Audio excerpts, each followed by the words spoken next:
Welcome. It's indisputable. I'm your host, Rashad Richey. Good to be with you. We have a lot on the agenda today. Breaking down news of the day with me, none other than Jordan Yule, TYT contributor, all around rock star. Top story of the day, former President Donald Trump is going to consider Tucker Carlson, Lil Tuck, as a vice presidential running mate. Well, at least that is what Trump indicated when pressed. Now, there are a few ways to interpret. Here it is. Would you consider Tucker Carlson on your VP list? Oh, I want to give you a hypothetical here. You're a big sports fan. You know, like Nick Saban's going to retire at some point. And if you talk to the athletic director at Alabama, he would say he has a list. So would Tucker Carlson be on your list of potential VPs? And how many names might be on that list as you sit and look and survey the political field? Well, first of all, I did my first, you could call it counter programming, but I won't call it that. But Tucker wanted to do an interview during the first debate. And I think because this is what your business is, we broke every record. Monster audience. In history. Yeah. I think it just hit over 300 million people. But it was for that evening over 207 million. It then got to 275 within a day or two. And the biggest ever was Oprah's interview with Michael Jackson, which was 125 million. So we almost doubled it. Now, who would have thought that was going to happen? The last debate they had the lowest audience in the history of presidential debates. I don't know if you know it. And I think the one tonight it's on tonight. And yeah. I don't even talk about it. Would you consider Tucker, though, based on the I like Tucker a lot. I guess I would. I think I'd say I would, because he's got great common sense. When they say that you guys are conservative or I'm conservative, it's not that we're conservative. We have common sense. We want to have safe borders. We want to have a wall because walls work. You know what, Ron, I used to say about walls? I'd say wheels and walls, everything changes. The computer that you have in front of you in about a month from now will be totally obsolete. Right now you have the finest equipment in the world, and in about a month from now that equipment will be obsolete. The only two things for centuries that's not obsolete are wheels and walls, right? That's pretty good. No, when you think about it, right? A wheel will always be a wheel. It's never going to change. And a wall will always be a wall. And walls work. No, walls work. Remember when they were saying walls don't work? Yeah. Remember walls? Joe Biden's got a wall at his beach house, by the way. Yeah, and he does. And by the way, there are a lot of other walls. Nancy Pelosi has a wall also. And if she didn't have a wall, of course, it didn't work that well with respect to the husband. But, generally speaking, it would work. I mean, the rambling is actually getting worse. Yes, the former president of the United States of America, the man leading in the Republican primary, the man who is highly competitive in most swing states within the margin of error, winning based on some polling data, said, yeah, I would consider Tucker Carlson. The ratings would be great. Put up the picture full mass. This would be an okay conversation in the context of, let's say, The Apprentice. But this is in the context of actual policy that impacts people.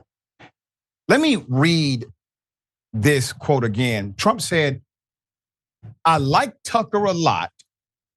I guess I would. I think I'd say I would because he's got great common sense.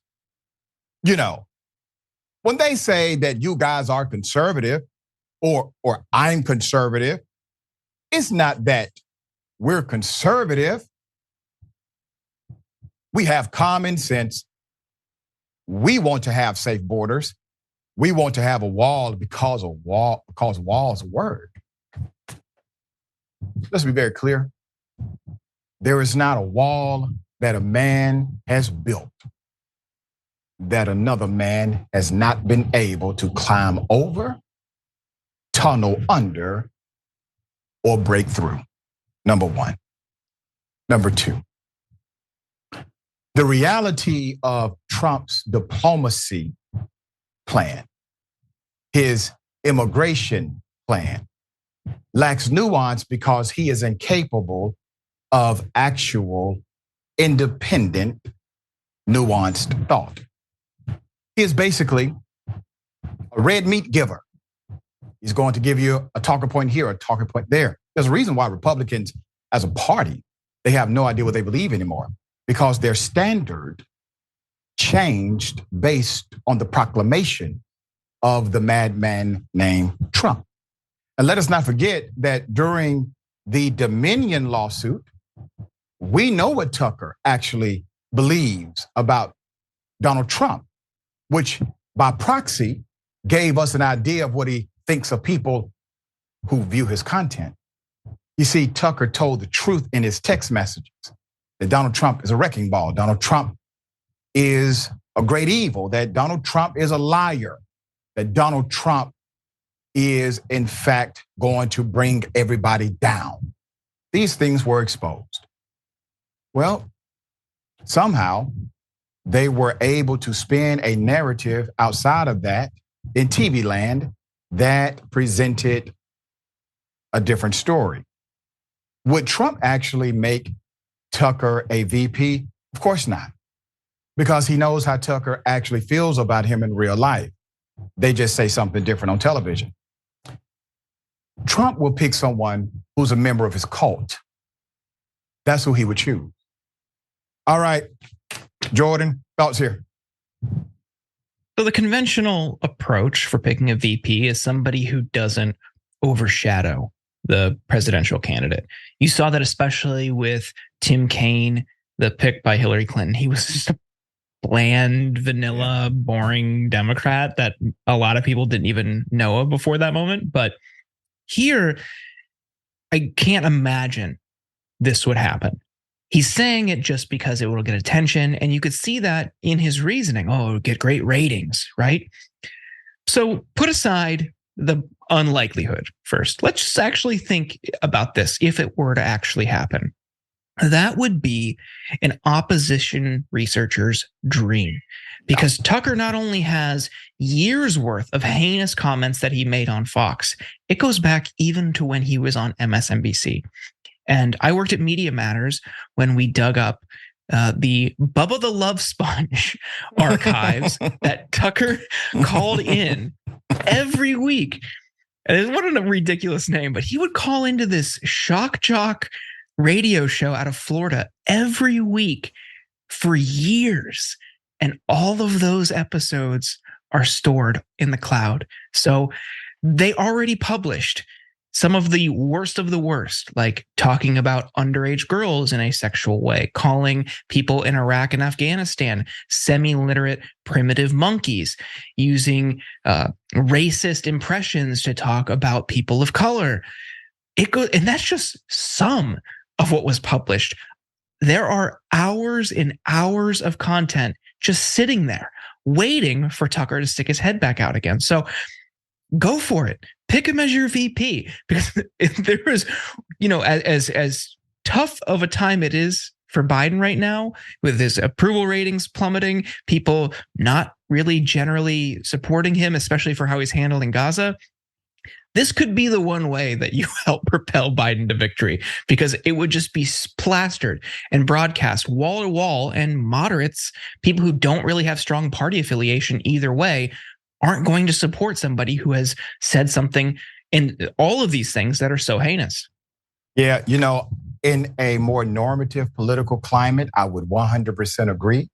But we have a Democratic president who is in complete lock and step against humanitarian efforts. We also have a societal construct, a normality that says we are going to reward bigotry and racism in our political class. So normally I would say, absolutely, yep. Today I'm like, Tucker may actually excite even more racist people. All right, we'll see what happens.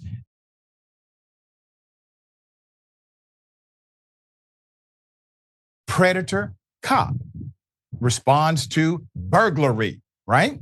Well, he decides to assault, according to the conviction, a woman. Put up the picture full mass. Well, that cop is now facing the music. Howard Portis. Officer Howard Portis is now an ex-Atlanta Police Department officer, has been found guilty of sexual assault. According to the indictment and conviction, he assaulted a woman who had called 911 because somebody broke into her property. All right? This is a dangerous situation. You need help.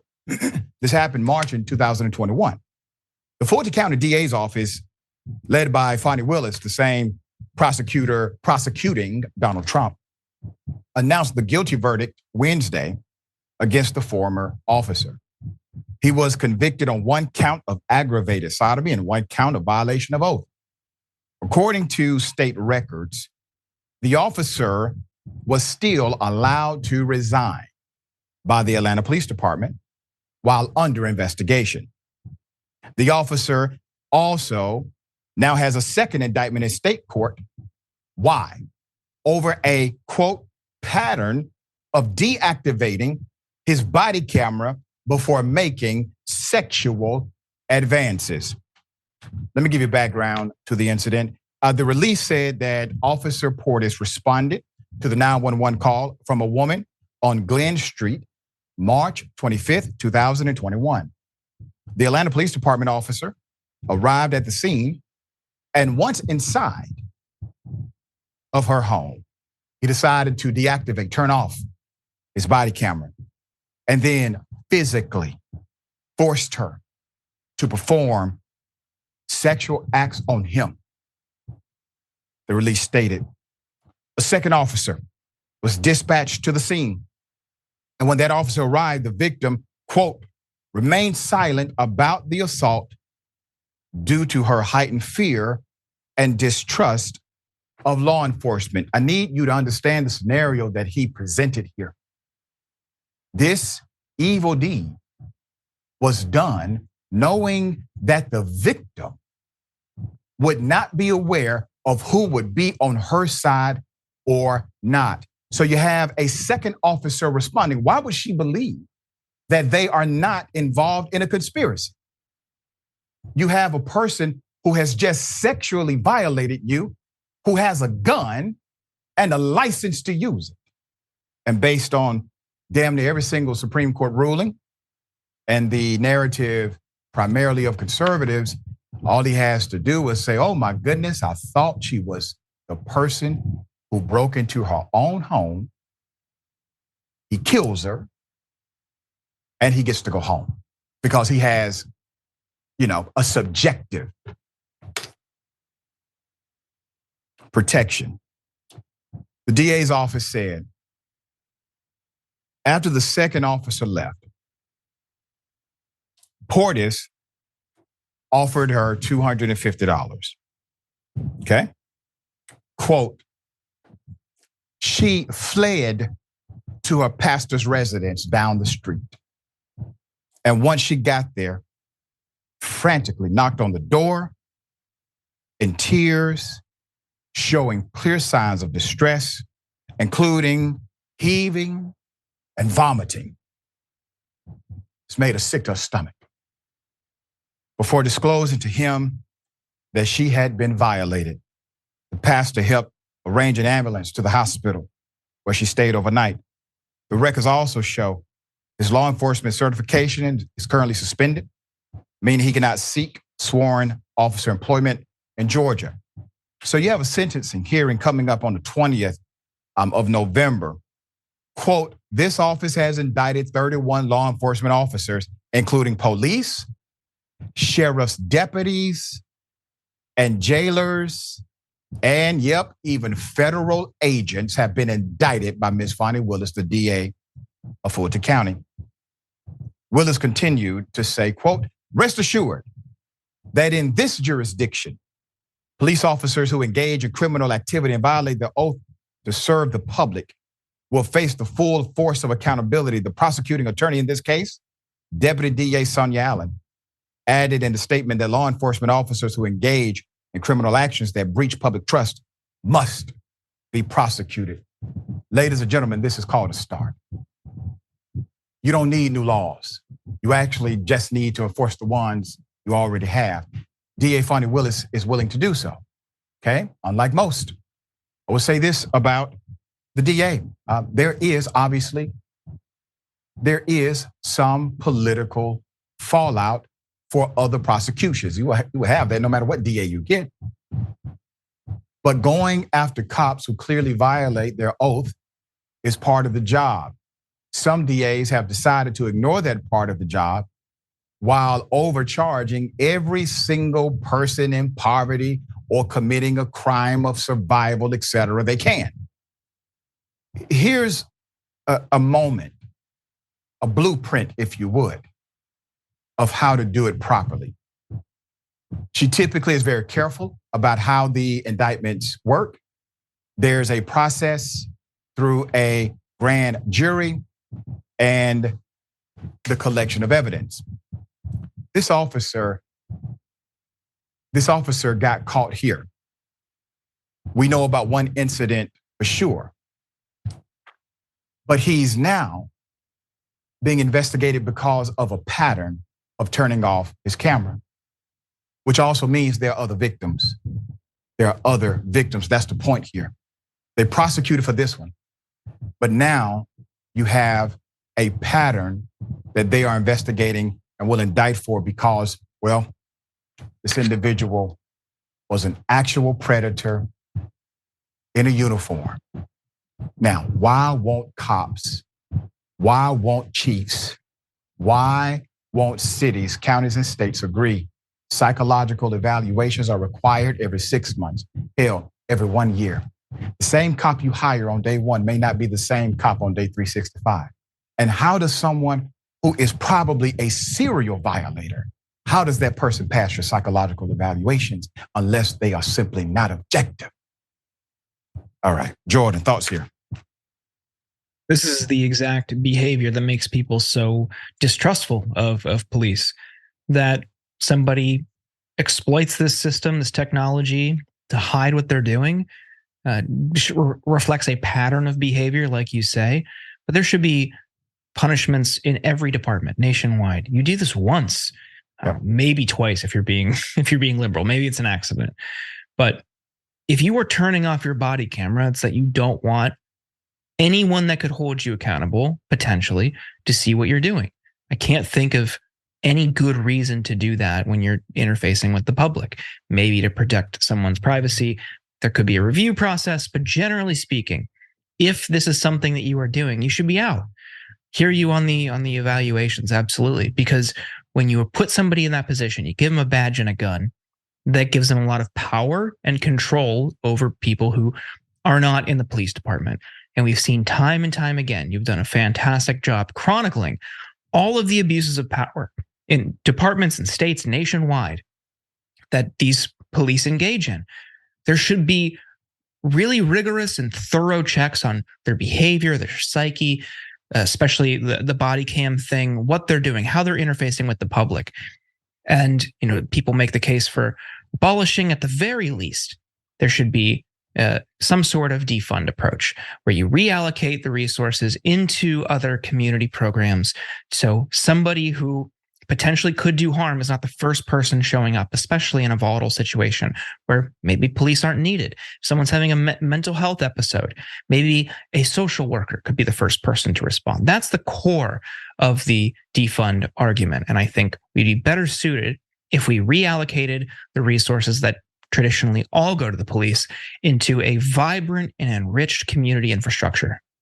Very well said. And some cities are doing that. The progressive model is working in Ithaca, New York. You have variations of it in Baltimore and other places.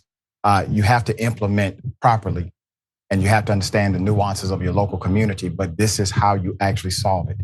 Stop treating the effect and start looking at the cause.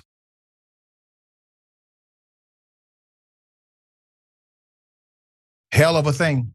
A Florida church is under fire. Why? Because an employee, just an employee, not a teacher at their school, not the principal of the school, just an employee decided to beat children, and the parents are outraged and they want justice. Put up the institution, because I want you to understand why this is happening. Orlando, Florida. WESH2 News reported that local parents are outraged, demanding criminal charges against a church employee who is neither the principal or the teacher, really should not matter. But this church employee decided to start whooping, as we would say in the South, other people's children. This is at St. Mark Preparatory School. One mother of 4 students at the school, at the home of the Spiritual Warrior School, told the local news, supposedly they beat our kids. Her 9-year-old daughter is in the 4th grade, where the alleged assault took place. They were hysterically crying and calling parents, end quote. A mother of 3 students, including a 4th grader that was also in the classroom in question, said both mothers want to remain anonymous and both removed their children from the school on Friday. They're among the parents of more than a dozen 4th graders. Do you hear that? A dozen 4th graders who say a male staffer at the school whipped them Thursday afternoon. The kids told their parents another student was caught writing on a desk. The teacher told an assistant to get the male staffer. When the male staffer returned, students told their parents that the man, quote, slammed his things down on the desk, took off his belt, and told them to line up, and he beat them 3 times apiece. But I believe it was 3 or 4 kids that did not get a spanking. The mother of the 9-year-old girl said he took his belt off, his personal belt, end quote. Another quote. So he had a belt and he used that, according to your son, a 4th grader, to hit him on his backside, question mark. Yes, my 9-year-old 4th grader, the mother of the 9-year-old child said. Police were called, but parents say none of the children were seriously hurt and no paramedics were called. Additionally, a parent told News 6 that his son was one of 8 students struck. According to the parent, the teacher pointed students out to the individual who then whipped them. That parent explained he went to speak with the individual about the incident.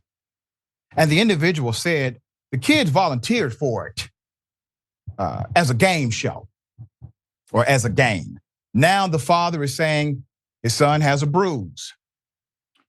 So WESH2 News spoke with St. Mark Prep Principal Carol Messiah on the phone, and she declined comment except to say that no one would be saying anything about what happened Thursday before consulting legal counsel. So let's talk about corporal punishment in Florida. So corporal punishment is actually still very much so legal in Florida and other states. And among public schools, each individual district is responsible for administering it. No Central Florida public schools allow it. Private school rules on discipline can vary. Both parents talked with said that they never agreed to any type of physical punishment. And neither of them ever signed a document permitting it for their children. The mother of the 9-year-old added, no, I haven't. And it's not in the student handbook either. The Orlando Police Department told News 6 on Friday when asked about the allegations, quote, this is an active investigation and we are looking into all aspects thoroughly. No arrests have been made. No arrests have been made. But a group of parents outside the school on Thursday were demanding the individual be arrested. They said they want the teacher held accountable for her role as well. Now, Florida law does require when you see abuse to a child, you are mandated to report it. If you do not, that is a criminal issue. It can be prosecuted by the local prosecutor.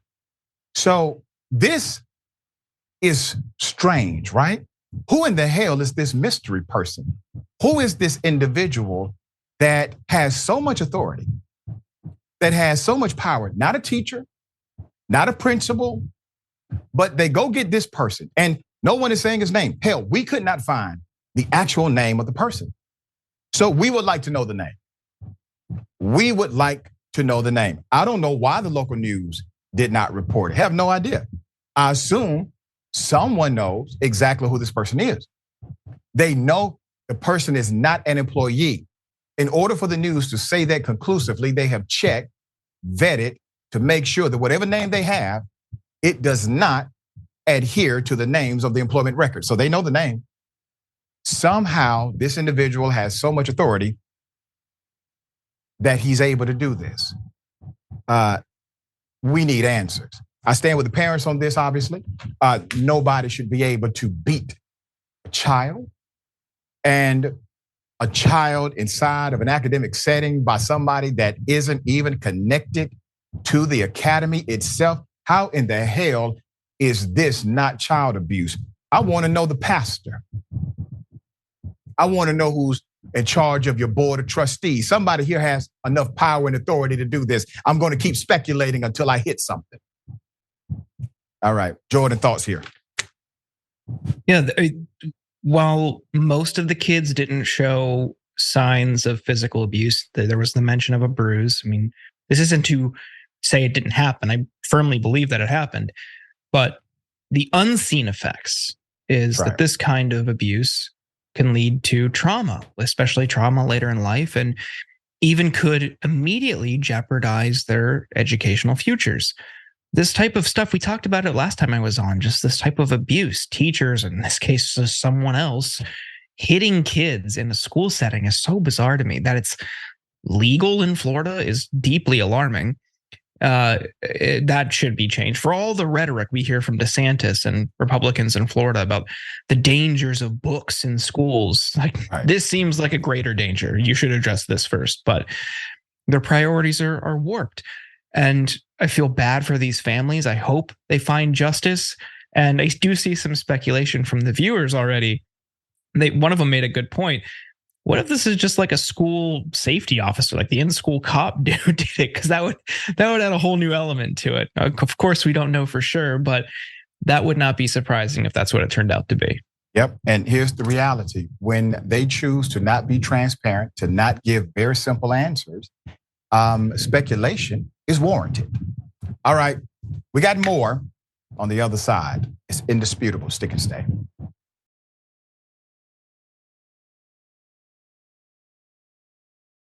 All right, welcome back. We got a lot of show left. Let me read some of these amazing comments. Next TYT reporter, pretty sure if brain damage could talk, it would sound something like that. What was that word salad talking about? Donald Trump, I mean, Trump is getting, I don't know either. I mean, wheel, walls, ratings. Okay. Yeah, that's interesting. Nostra Science. Donald Trump is considering racist grifter Tucker Carlson as his VP, ? The devil just called. He feels very dissed right now, left out of the party. All right, and Tanya Ladmerock. Trump should have Sarah Palin as his VP. Just let us see the full-on unstable Republicans in action. That would be quite interesting. Gabby Mathis, thank you for being a member, 17 months. Another week in rehab after broken hip, blood clots, and pneumonia. Love you all. Our prayers and positive vibrations with you and a speedy recovery. We thank you for your continued support, right? And me, 2022, welcome to Indisputable. Thank you so much for joining us. Twitch. Yep, this is interesting. Storma. Walls are obsolete. There's a reason why castles haven't been built in over 300 years. That part. All right. Ladies and gentlemen, I wish a Karen would. You want to call the police on them for having a barbecue on a Sunday. I feel free! Back off! I'm going to tell them there's an African-American man threatening my life. They're both filming me and they're wearing pretty offensive. What am I wearing that's offensive? My shirt says Levi, Karen. This is They're offensive? complaining about ceramic being too diverse. Wow. They said it used to be all Polish, so yes, feeling quite. What a quack. He's actually Polish. That's ironic. Two white males, probably like 70. She has no judge of age. Oh, I think she was trying to take a poke at us, I think. Filming me, so kind of strange. They just started filming me. There's no. How do we put the film in this? There's no film in They it. had their cameras right in my business. Quit lying. Quit lying, Karen. Quit lying, Karen. You're lying. Karen, you're lying. Stop. It's called filing false. Nobody was in your business, Karen.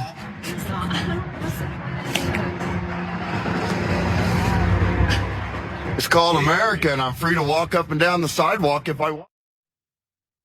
Let's put up the picture full mass here. I have some things to say. This particular Karen said that they had on offensive shirts. I'm not able to see the shirts of the other individual, so I cannot make a judgment call on that through actual visual evidence. But ma'am, I can make one on your shirt to pants combination. And it is offensive to me how you have the front part tucked in and the rest of it hanging out on the side. It's already an oversized shirt. There are ways you can do this much more effectively. Number two, calling the police on people who are on a sidewalk with their cell phones recording should actually, and I mean this authentically, it should be a crime. Oh, guess what it is? It's called misuse of 911. That statute is basically connected to every single city, county, and state that has a 911 service or emergency service of any kind. If you utilize it for something that is not an emergency, and you do so intentionally, you can be charged with misuse of 911. Many times those charges are taken care of by way of a financial penalty. And then if you do it aggressively and consistently, you can be jailed for it. But because people know, like this Karen, in my opinion, that no criminal charges, no civil, anything will happen, no adverse action will take place. Hell, let's go ahead and try it anyway. Let's just call the police on people, see what happens. All right, Jordan, thoughts here? I'm not really one to weigh in on anyone's fashion choices. I have two outfits. I've got red flannel, black t-shirt, and a black hoodie. Looks good on you, though. That's it, man. So, good on you. Thank you. And really, thank you. when you found your outfit, brother, why would you wear another one? I'm okay with that. I can live with that, Jordan.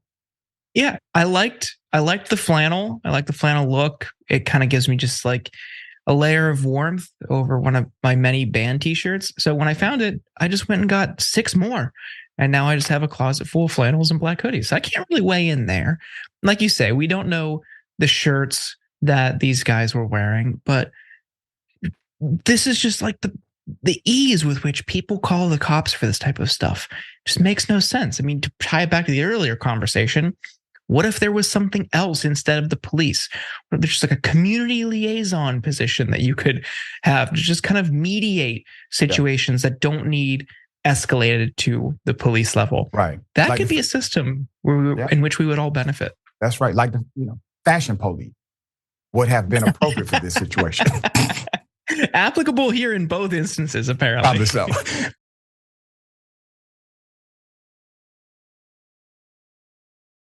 Listen, the height of this Karenicity and the privileges, well, on a nuclear level, you remember Central Park Karen.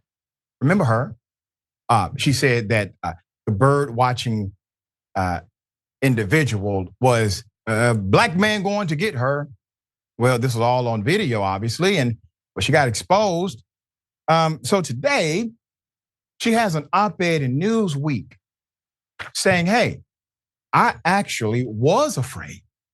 I mean, You all don't know what really happened to me there. It's unbelievable. Let me take you back to what originally happened, and I will bring you up to date. Sir, I'm asking you to stop. Please don't come close to me. Sir, I'm asking you to stop recording me. Please don't come close to me. Please take your phone off. Please don't come close to And me. I'm taking a picture and calling the cops. Please call the cops. Please call the cops. I'm going to tell them there's an African-American man threatening my life. Please tell them whatever you like. There is an African-American man. I am in Central Park. He is recording me and threatening myself and my dog. I'm being threatened by a man in the Ramble. Please send the cops immediately. Put it up full mask. See, the only aggressor was her. The only person who was in danger was him. She attempted to weaponize her tears, weaponize her privilege in order to convey a false narrative that could have gotten him killed. Definitely, if no video existed and she decided to continue with this madness, he would have been prosecuted to probably the fullest extent of the law. Newsweek has now published an editorial in which Amy Cooper doubled down on claims made 3 years ago. Namely, that she was threatened in New York City's most famous park by a black bird watcher. Cooper blamed the public shaming she experienced on Christian Cooper. That is his name. Isn't it ironic? They share the same last name, two strangers in the park.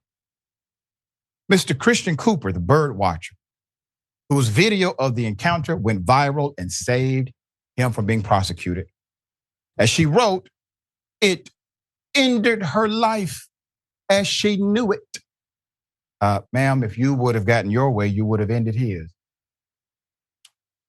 Her bio in Newsweek reads, Amy Cooper, a loving daughter, friend, dog mom, and volunteer for Women of Abuse, currently resides in an undisclosed location after being at the center of a media firestorm, after being dubbed the Central Park Karen.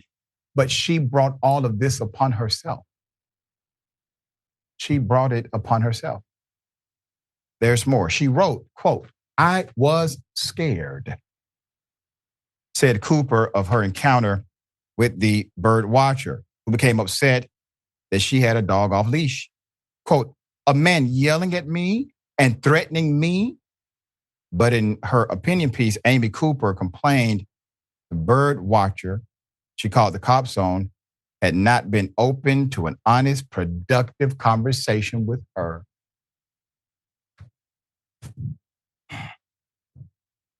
She's already pleaded guilty. She has received a light sentence. It was basically some classes and community service. We covered it. We said it should have been prosecuted to the fullest extent, et cetera, et cetera. How do we get here? This clearly happened the way Mr. Cooper proclaimed it happened. Every narrative, every interview, even hers, where she kind of evades, avoids, trying to be accountable. She doesn't want accountability. Newsweek decides to platform this madness. You know what it's really about? It's not about truth. It's about making sure that even when a black male has been a victim of someone else, if the person who victimized them is a white person, there are platforms who will say, platform them. Why? Because there's an audience for it, as sick as that is. There's an audience who cares nothing about truth. They just care about a certain demographic winning against black people, and you get a bonus if it happens to be a black male. Jordan, thoughts here? I subscribe to the idea and I think the person who's been a great champion of this is Brian Stevenson, that nobody is defined by their worst mistake. And within that, there should be work and a demonstration that you have changed yourself. That's right. I think we can all agree that's a good principle. That's right. Unfortunately, it does not look like she has changed much by trying to continue to spin this narrative that she was somehow the victim here when she was trying to have police come, like you say, the circumstances and the outcomes there could have been grave. Yep. Knowing what we know about the police and seeing how she was trying to misrepresent what was happening when this man just wanted to bird watch. One of the purest hobbies. I can't think of anything. Like, there are a few things more pure than bird watching in the park. Right. And that he was doing no harm. And that she tried to spin it, and still, years later, is still trying to spin it as if she's the victim and he was the aggressor. Shows there really has been little to no growth. She sees herself as a victim because of public backlash to her actions that were broadcast. And look, I remain true to that view of human behavior and redemption and growth, but it's not afforded to people who haven't put in the work. Yeah. Yeah. The only thing I would add is that Newsweek can go to hell. Insane. All right, we got more on the other side. It's indisputable. Stick and stay.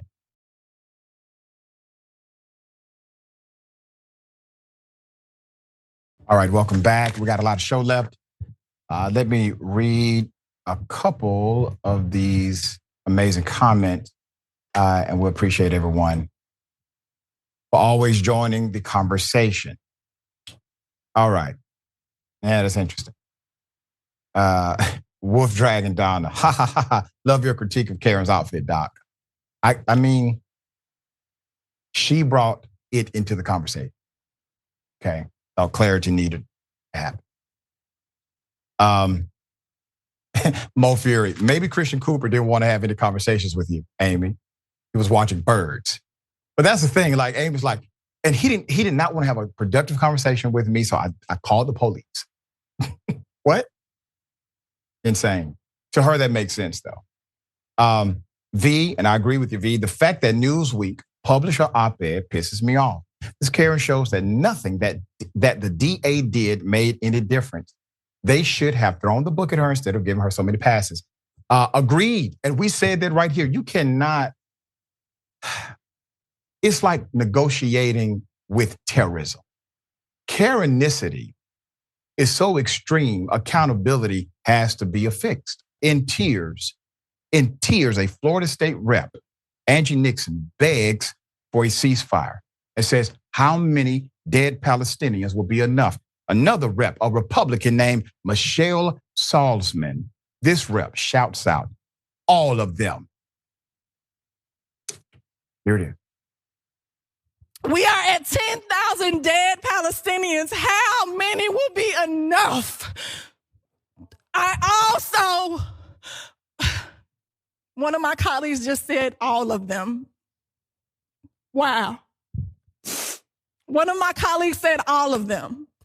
One of my colleagues also stated that this is going to dry up their fundraising if we vote on this resolution.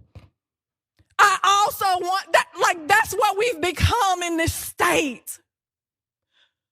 That's what we've become in this state, where we don't care about innocent babies that don't even get the opportunity to blow out their first birthday candle. This is so sad. Representative Michelle Salzman. Do we have a picture of the representative? According to the record, this representative shouted out that all Palestinians must die. Let me just provide this for the record. I have to submit seemingly this every time. Once again, Hamas is not Palestine. Palestinians are dying for something they had nothing to do with. Innocent children, innocent people, humanitarian casualties are never okay. They are not disposable. They are human beings. So let's pose it this way. All of this is death. And we have elected officials literally saying, kill the rest of them. Talking about babies. Okay? We're talking about people waking up in the morning just like you and I. Getting ready for work because we have to pay bills, take care of our families.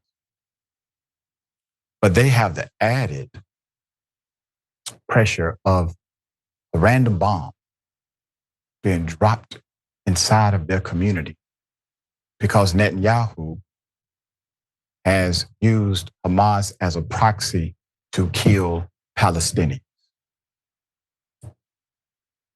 Once again, I submit to you, anyone who believes this is the way that Israel must defend itself, either you are A, completely ignorant of the reality before us, or B, you believe in supporting mass murderers. Here's where I go with it. We can all condemn killing universally. We condemn terrorism universally. We condemn with what Hamas did universally. Then all of a sudden, when Israel drops a bomb or commits to a combat assault and it kills children, innocents, oh, that's just collateral damage. If Hamas was hiding in Israel, Netanyahu would never kill Israelis and simply say that is collateral damage. He would have precision, as I have said before. He would have exacting precision in order to go after those who attack Israelis. The reason why he's willing to kill every Palestinian, the reason why people like Representative Michelle Salzman out of Florida are saying kill them all, is because they do not care about human life that happens to be Palestinian. We are all in this together, ladies and gentlemen. No matter what your belief system may be, hell, even if you do not believe in God, guess what we all do believe? We came from the same place. All of us, every human being. Whatever our origin is, we came from the same place. Jordan, thoughts here? This is utterly disgusting. This is not unique only to the Florida State Legislature either. Over the past couple weeks, we've seen Brian Mast in Congress dispel the notion that there are even innocent civilians. Lindsey Graham said we should wipe them out, referring to all Palestinians. Max Miller explicitly called for genocide when he said we're going to turn Palestine into a parking lot. Time and time and time again, members of Congress and the broader political world in the United States have shown they are completely indifferent to the suffering and death of Palestinians. And Democrats who are not calling for a ceasefire right now are fully in support of that because that's where this is going. Israel has made it completely clear they do not care if people are killed in this conflict. They do not care if innocent civilians died because they already have a talking point for it, the human shields talking point. Oh, well, we told them to get out. They're being used as human shields. Well, we can't help it. Hamas is underground. You can help it. You can go about it in a different way. The idea that bombing is the only response to this is ludicrous. And like you say, you're either ignorant or fully in support of it. I would argue that most members of Congress are fully in support of it because they simply do not see Palestinians as human beings. Their racist and jingoistic foreign policy sees them as inhuman. And that's how this manifests in 10,000 people dead. And we still do not have a complete support of Congress for a ceasefire. We have a handful of Democrats, and that's it, despite an overwhelming majority of this country supporting a ceasefire, because we can see what's happening and we're not taking donations from AIPAC. It's easier for us to then go and say, yeah, this should stop. But when their campaign contributions rely on pretending like this is working, this is the result you get. Very well said.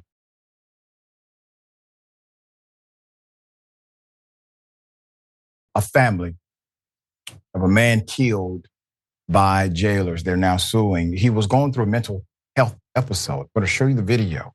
They piled on top of him, killed him. They should have been helping. Here it is. Okay. So this incident occurred October 5th, 2022. Footage shows multiple corrections officers trying to restrain and handcuff a man experiencing a mental health crisis. The lawsuit says that the staff used excessive force and that the door operator sprayed enough chemicals that there was a pool of chemical on the ground. In the video, officers could be seen slipping in the narrow hallway. According to the lawsuit, he lay handcuffed on the floor for 5 minutes while staff walked around him. When the medical team got to the area and attempted to execute life-saving measures, Mr. Freeman died. Freeman, who was suffering from a mental health issue, was placed in a suicide pod that morning following a recommendation from a licensed master social worker. He was actually diagnosed properly. That's according to the lawsuit. He dies because their response to a man who needed to be inside of a hospital.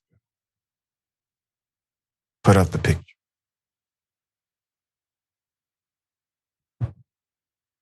Gershon Freeman, loved ones, Mr. Freeman,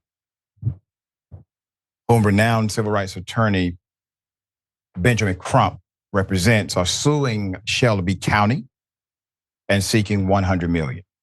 The complaint filed on October 27th by his widow, Nicole, also lists Sheriff Floyd Bonner and Chief Jailer Kirk Fields as defendants.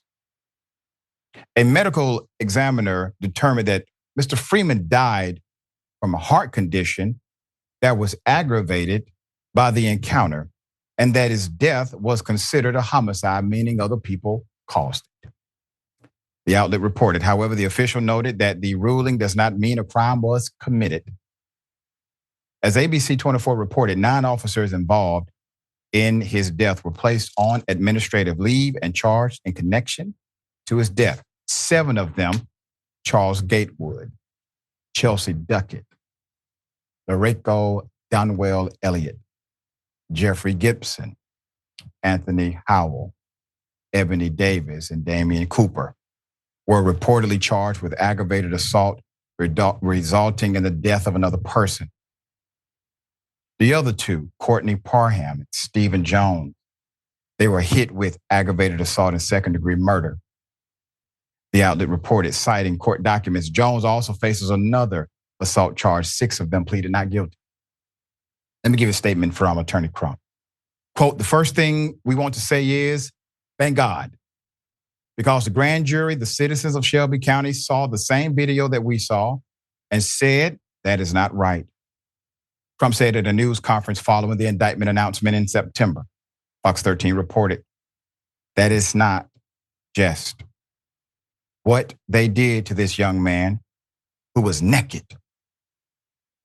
You could see that he was unarmed and had no weapon. Yet they used excessive force, blow after blow, end quote. So the man has already received a mental health diagnosis. They have now moved him to a place where he has to be observed due to the directive of the social worker who evaluated him. He's experiencing a mental health episode. He has a traumatic dynamic happen.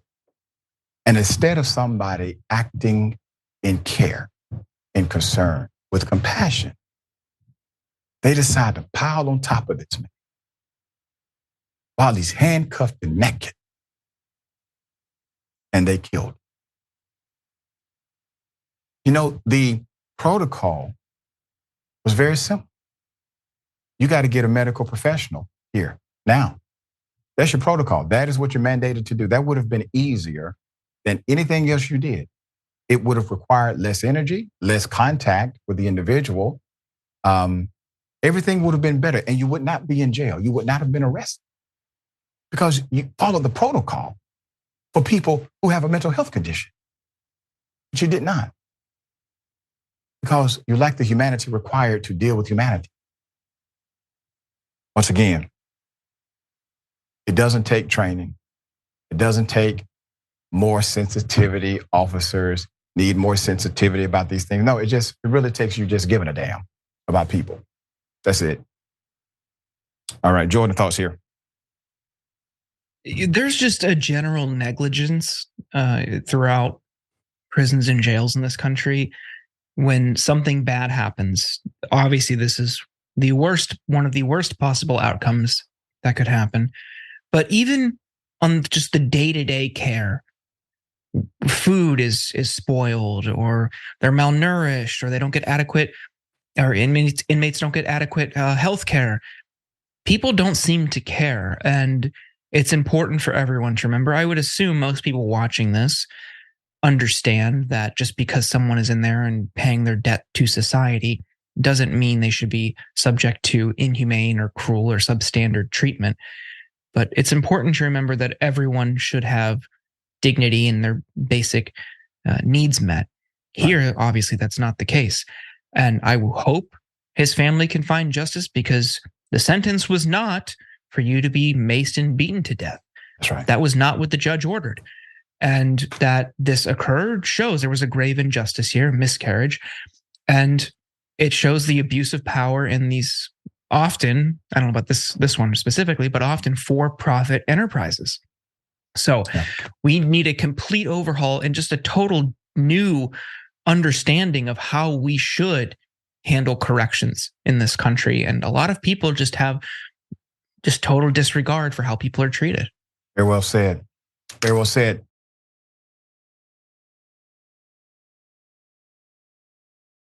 Coach stood up for his players, and the coach said, listen, my players are being called racial slurs.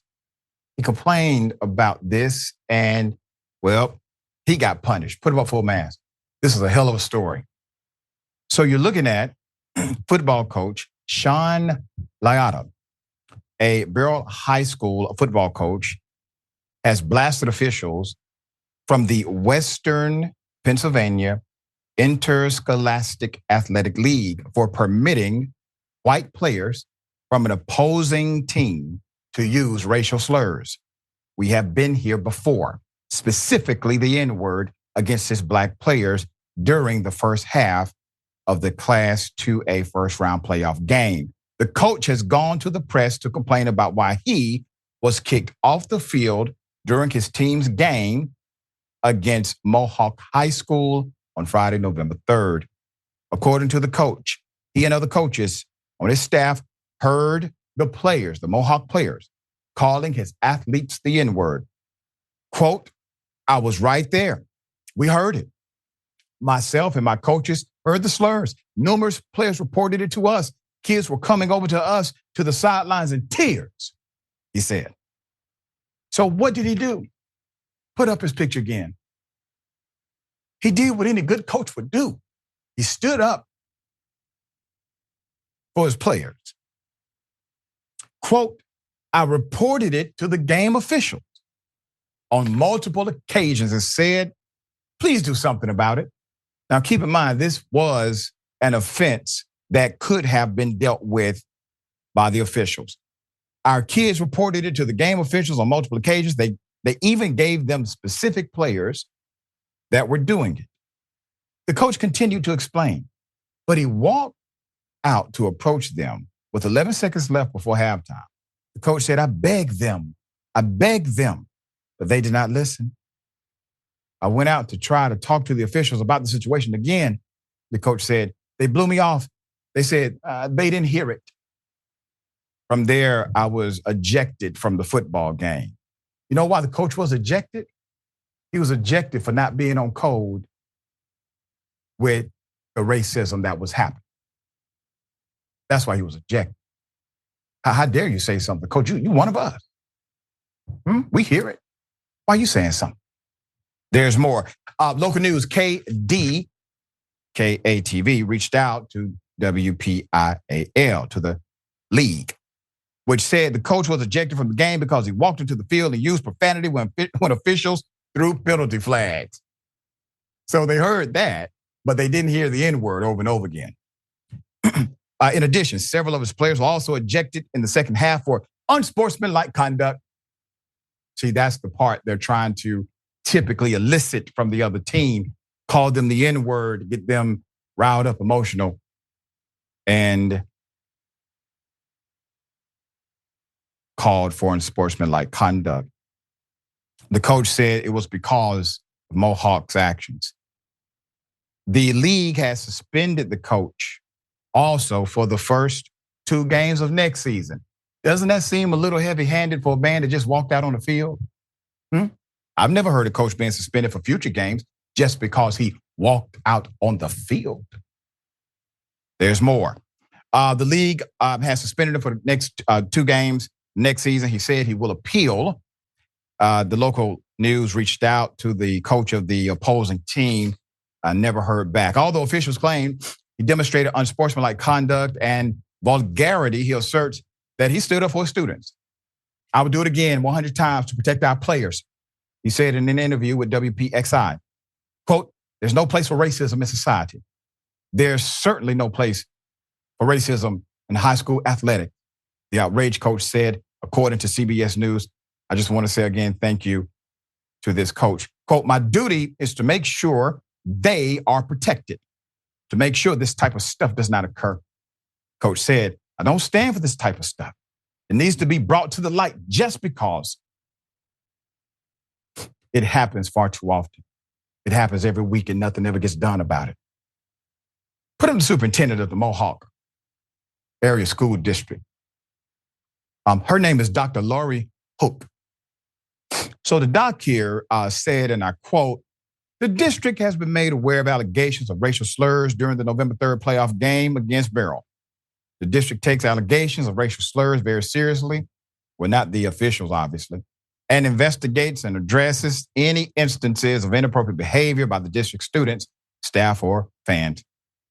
For all playoff games, WPIAL assigns an experienced crew of referees to officiate the game. Here, the officials' report did not corroborate or support that any racial slurs were made by district players. And the district's own investigation does not support the allegations. I guess everybody is lying. I'll put up the coach again. Coach, while you have faced the penalty, I would tell you this, you standing up for those players has guaranteed that they understand that there are allies in this world who care for them, who may not look like them. Thank you for doing that. Thank you for providing that leadership. I respect you, dear brother.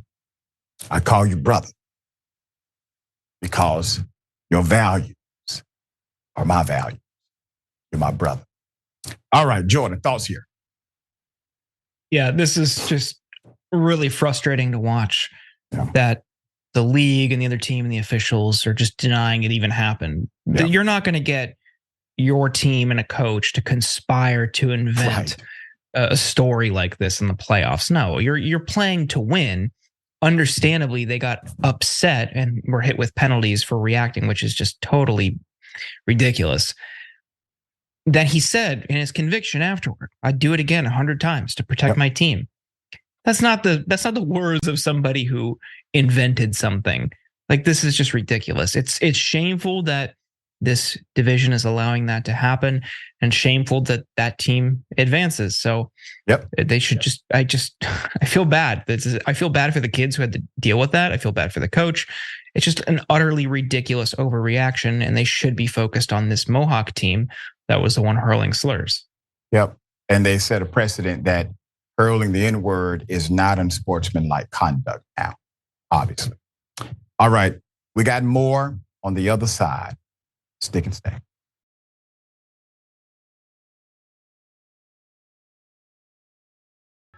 All right, let's get it. Ladies and gentlemen, welcome to the bullpen.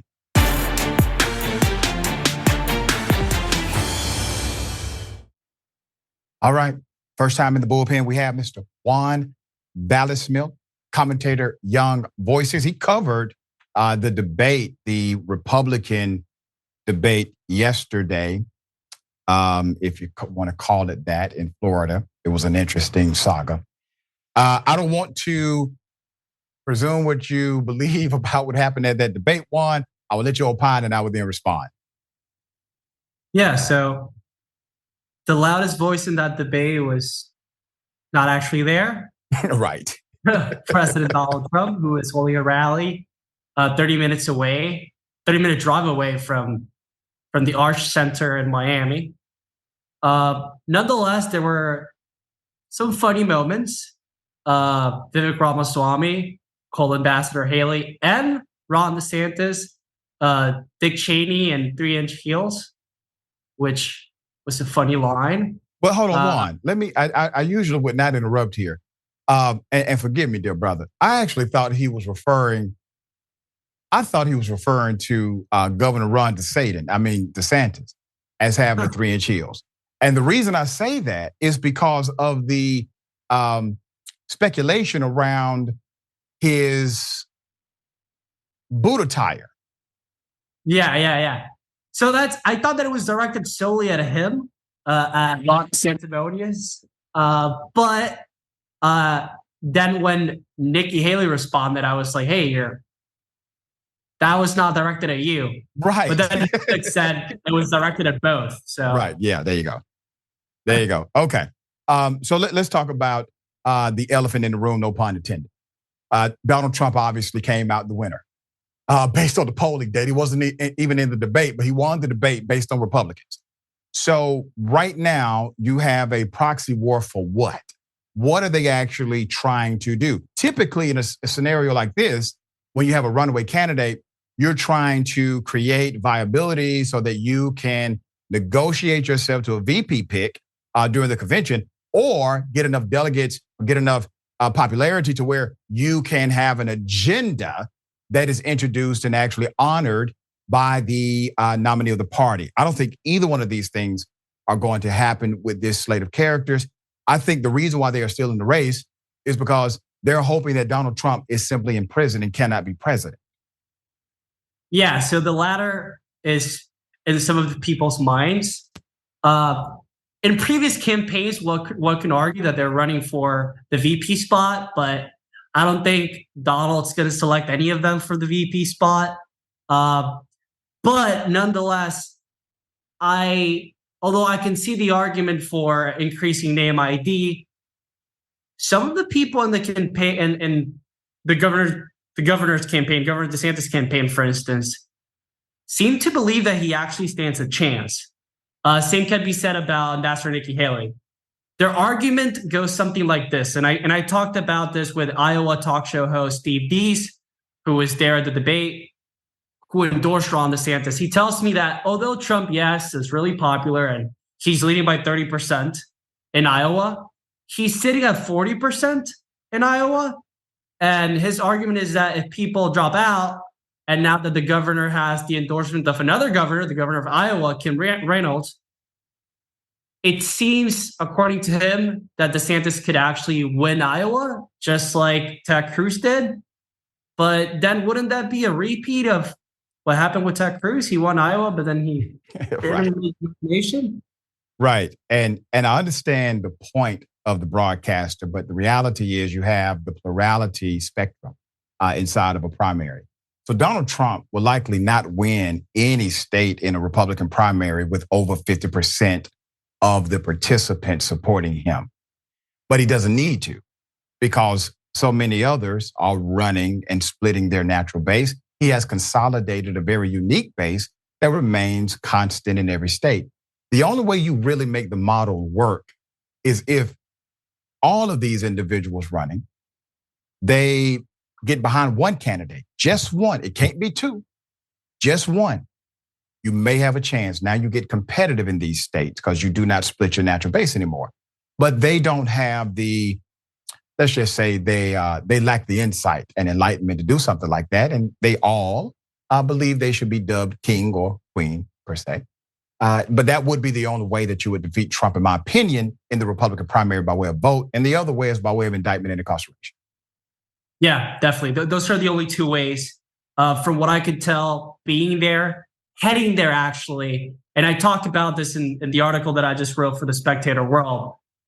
You could see on the way to the debate, a mile away, people with Trump signs and Trump 2024 flags.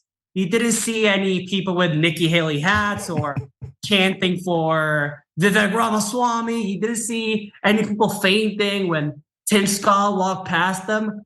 Trump is the energy of the GOP. And the only way someone could actually challenge him is if he gets imprisoned, if he gets killed, or if everyone quits and they all unite behind a single candidate.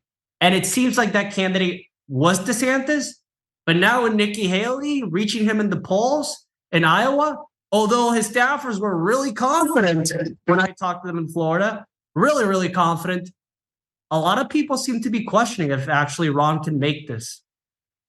Wow. Let me ask you this question, a little bit different than just the debate, but it came up during an interview with Trump where Trump was posed a question about a VP running mate and the guy offered Tucker Carlson. Trump kind of goes into this, well, you know, the ratings would be great if we did it. We had great ratings when we were on TV together, blah, blah, blah. Naturally, that's not how we would hope somebody would pick a VP, but Trump would. I don't think Trump would pick Tucker. Now, I don't think that's even, he said he would consider him, but he was just talking. Trump, in my opinion, is going to pick someone not like Mike Pence, which simply means somebody who is such a Trump surrogate that they would not challenge him on any leadership decision. Do you see that any differently than I do in whatever VP pick he chooses? It's a complicated question because, of course, there's strengths in selecting a more moderate version of a Republican as a VP candidate. Okay. That's what he did with former VP Pence. And it worked well, strategically speaking. Well, but not for Trump. I mean, Trump wanted the guy to not sign the certification. So I just think he tries to find someone who would do that for him the next time. Yeah, so like this time around, it seems like it's not a traditional election strategy. Trump also wants a fighter, and for him, he always says that loyalty is the most valuable thing, the most valuable currency in politics. And he actually believes that firmly. So you see a lot of people fighting, especially a Republican of former governor candidates like Carrie Lake and other women in GOP politics, since some people assume that the future VP might be a woman, since President Joe Biden, running mate, is a woman as well. So they have that in mind too. I'm not sure if Trump actually hinted at the fact that he would nominate a woman, but we don't really know. Yeah, it's going to be interesting. So in my opinion, you know, you give Donald Trump power again, you can kiss this form of democracy goodbye. That is my opinion of it. Thank you, dear brother. We appreciate you being on the show. Thank you for the work you do. Thank you very much for having me. Absolutely. All right. Remember, take care of yourself, take care of each other, take care of the planet. Remember, the truth is always indisputable.